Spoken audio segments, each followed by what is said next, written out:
नमस्कार दोस्तों। पिछली क्लासों में हमने राजस्थान अध्ययन की 10th क्लास की बुक कंप्लीट कर ली थी।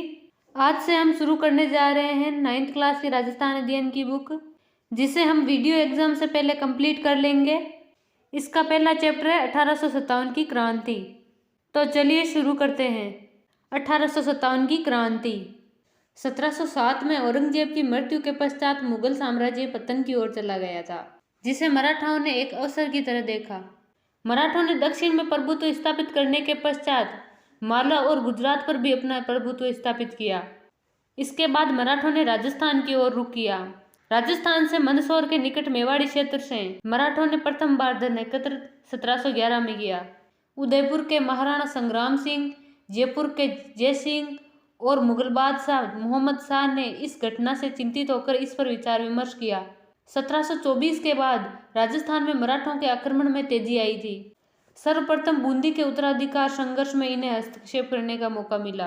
बूंदी के बुद्ध सिंह ने दलेल सिंह को गद्दी से हटाने के लिए मराठों को आमंत्रित किया। इन्होंने आंतरिक मामलों में हस्तक्षेप कर बूंदी, जोधपुर और जयपुर रियासतों में प्रवेश किया। मराठा शासक शाहू ने पेशवा बाजीराव को राजस्थान से चौथ और सरदेशमुखी प्राप्त करने का आदेश दिया। मुगल सम्राट द्वारा 1732 में मालवा का सूबेदार सवाई जय सिंह को नियुक्त किया गया, जिसके बाद सवाई जय सिंह ने मराठों से पराजय स्वीकार की तथा उनको 28 परगने देने पड़े। हुरडा सम्मेलन का आयोजन 17 जुलाई 1734 को किया गया। मेवाड़ के हुरडा, जो कि वर्तमान में भीलवाड़ा में स्थित है। इस सम्मेलन में जयपुर, जोधपुर, उदयपुर, कोटा, किशनगढ़, नागौर और बीकानेर के शासकों ने भाग लिया। इस सम्मेलन का मुख्य उद्देश्य था मराठों को राजस्थान से बाहर निकालने के लिए सभी रियासतों के राजाओं को एकजुट करना। इस सम्मेलन में इन बिंदुओं पर सहमति बनी। सभी शासक विपत्ति के समय एक दूसरे का सहयोग करेंगे। वर्षा ऋतु के पश्चात मराठों के विरुद्ध कार्यवाही हेतु सभी शासक रामपुरा में एकत्रित होंगे। कोई राजा किसी अन्य राजा के शत्रु को अपने राज्य में शरण नहीं देगा। 1735 में उत्तर भारत की यात्रा पर निकले पेशवा ने महाराजा जगत सिंह का आतिथ्य स्वीकार किया तथा उनके साथ उपहार व चौथ का समझौता किया।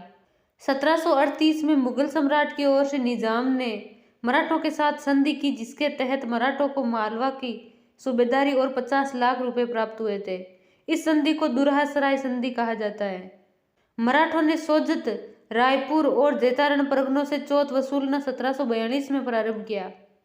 तुंगा का युद्ध 28 जुलाई 1787 को सवाई प्रताप सिंह, जो कि जयपुर के शासक थे, और महादजी सिंधिया के बीच हुआ। मेवाड़ के महाराणा को अंबाजी इंगले का सहयोग 1791 ईस्वी में दिया गया। 1795 में मेवाड़ पर चुंडावतों ने अधिकार किया।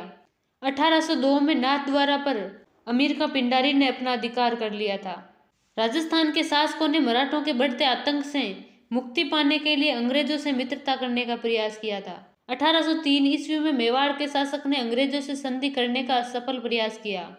सर्वप्रथम 1776 में जयपुर के महाराजा पृथ्वी सिंह ने अपना एक प्रतिनिधि गवर्नर जनरल के पास भेजकर अंग्रेजों से मित्रता करने की इच्छा प्रकट की। 1803 में अपनी नीति में परिवर्तन कर अंग्रेज भी राजपूत राज्यों से संधि करने के इच्छुक हो गए। नवंबर 1803 में हुआ लसवाड़ी का युद्ध। अंग्रेज सेनापति लॉर्ड लेक व सिंधिया के बीच हुआ। इस युद्ध में लॉर्ड लेक विजयी रहा, जिससे राजपूत शासकों को मराठों की अधीनता से मुक्ति का अवसर प्राप्त हुआ। 1803 ईस्वी में अंग्रेजों ने 4 राजपूत राज्यों भरतपुर, अलवर, जयपुर और जोधपुर के साथ संधि की। चार्ल्स मेटकोप ने गवर्नर जनरल लॉर्ड मिंटो को सुझाव दिया कि मराठों, अमेरिका और पिंडारियों की विध्वंसकारी कार्यवाहियों को समाप्त करने के लिए ब्रिटिश संरक्षण में राजपूत राज्यों का एक संघ बनाना चाहिए। 1811 में चार्ल्स मेटकोप सेटन के स्थान पर दिल्ली का रेजिडेंट बना। लॉर्ड हेस्टिंग्स भारत में कंपनी की सर्वोच्च सत्ता स्थापित करना चाहता था, जिसके लिए उसने होलकर, सिंधिया व पिंडारियों का दमन करना तथा राजपूत राज्यों को अपने संरक्षण में लेने की नीति अपनाई। 5 नवंबर 1817 को अंग्रेजों ने होलकर से नई संधि की, जिससे उन्हें राजस्थान के राज्यों के साथ संधि करने का अधिकार प्राप्त हुआ। लॉर्ड हेस्टिंग्स ने राजस्थान की रियासतों के साथ 1817 से 1823 के मध्य संधि की।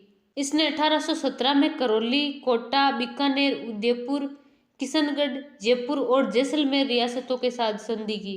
राजस्थान की सिरोही रियासत ने अंग्रेजों के साथ अधीनस्थ पार्थिक्य की नीति के तहत सबसे अंत में 1823 ईस्वी में संधि की। इसी के साथ कंप्लीट होती है आज की हमारी क्लास। मिलते हैं कल इसी के अगले भाग के साथ। धन्यवाद।